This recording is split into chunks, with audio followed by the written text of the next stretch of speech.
All right, what's happening, guys? So, welcome to another video. Now, it is 10:30 in the morning, and I don't know, I'm just super duper tired. Maybe because I did like 45 minutes of straight cardio before I went to sleep last night, like around 12 o'clock in the morning. But it's 10:30, and this is kind of, I mean, it's still breakfast time. So let me show you guys what I made. I made the usual, the ground turkey and egg whites with the oatmeal with like 3 cherries in there. So let me tell you guys the macros on this meal.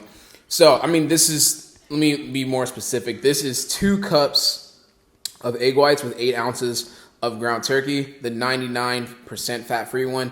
And then we have 2 packets of the Quaker oatmeal with, I think it's glazed walnuts, 1 serving glazed walnuts, 3 cherries, and some pecan.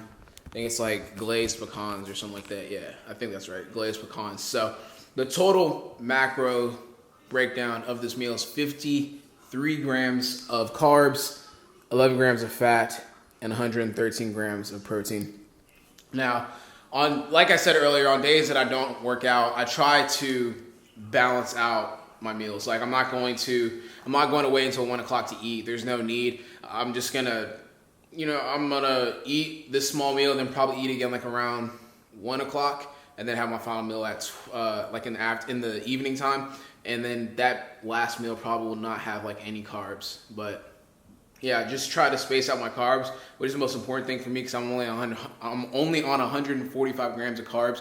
So this meal is like 53 grams or 54 around there, 53 to 54 grams of carbs, and that's not a lot. So this is going to hold me over, and then my next meal is going to have a little bit of carbs, and it's probably going to finish off my carbs for the most part, and then my last meal is going to have no carbs whatsoever. And days that I do not work out, I'm still doing cardio. So later tonight, I'm probably going to do 20 to 45 minutes of cardio, depending on, I'm going to do 45 minutes of cardio most likely. So yeah, that's how today is going to go in terms of my meals.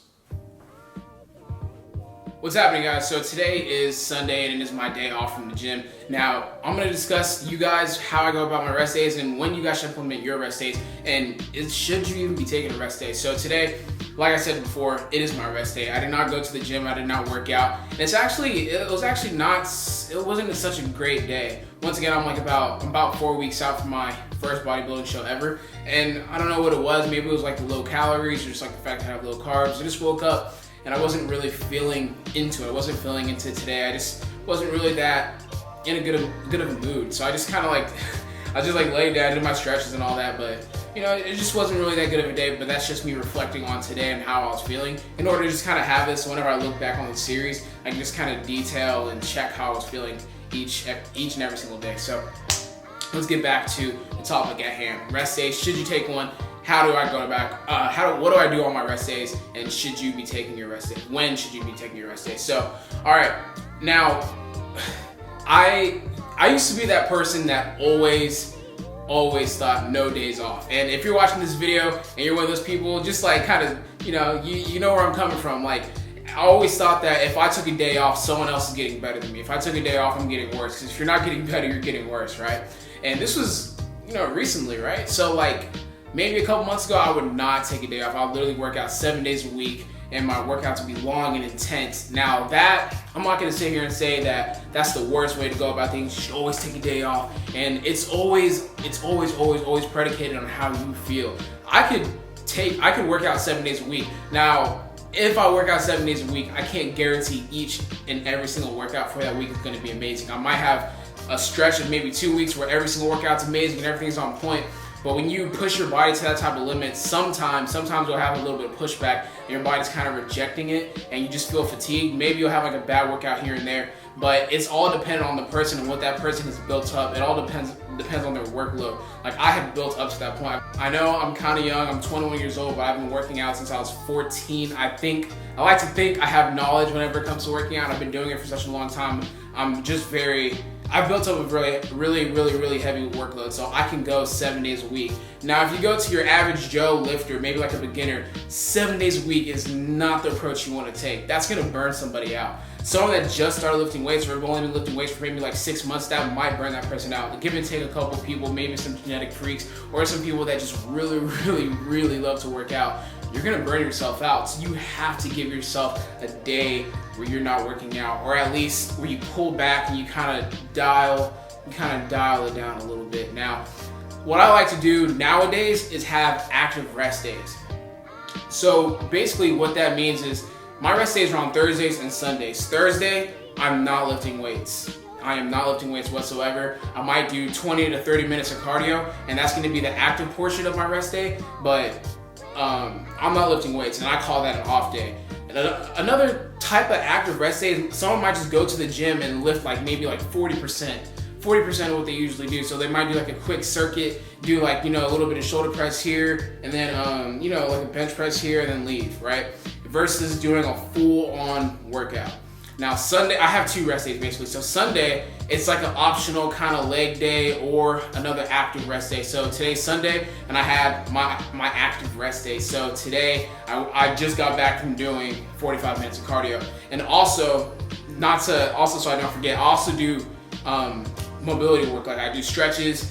I need to film that one day and show you guys what I do. So let's talk about how do you determine when you should be taking your rest day. Now basically, I do 3 days on, and then so like 3 days in a row I'm working out. This is how I do it right now. It changes from time to time. Right now it's like this just because I'm getting closer and closer to my show, and getting energy to get up and go to the gym is actually getting tougher, believe it or not. Like I'm a high energy dude. I don't need a lot of food to be on to have high energy, but like it's getting pretty close. So I'm just like, it's almost like I'm dragging myself out of the gym, so I have to give myself a break here and there. So Thursdays and Sundays are my rest days. So I have 3 days in a row where I'm working out. I take Thursday off, then I'm back on Friday and Saturday, and then if I'm feeling good, I'm gonna work out on Sunday, and that's gonna be my leg day. If not, then I'm just gonna have another rest day and start back up on Monday. So let's talk about whether you should be taking a rest day or not, or when you should be taking a rest day. So there are so many different factors that come in whenever you're thinking about taking a rest day. Or when you should be taking your rest day. So let's think about, do you have a job? How stressful is your job? What kind of work are you doing during your job? Are you like a furniture mover? Do you move furniture, or like are you a person that sits at a desk and you're sitting at a desk all the time and you do construction work?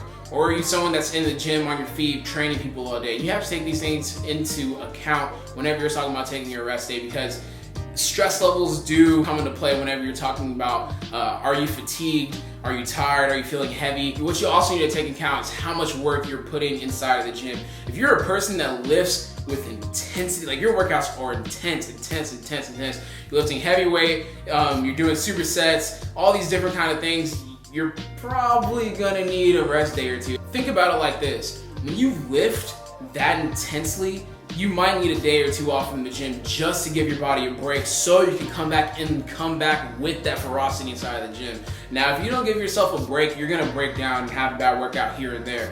Instead of having a bad 2 or 3 workouts where it's kind of wasted inside of the gym, why not take 1 day off, or even 2, and come back and have the ability to hit another full week of hard workouts. So maybe let's say you work out 6 days straight, and then on Sunday it's your rest day.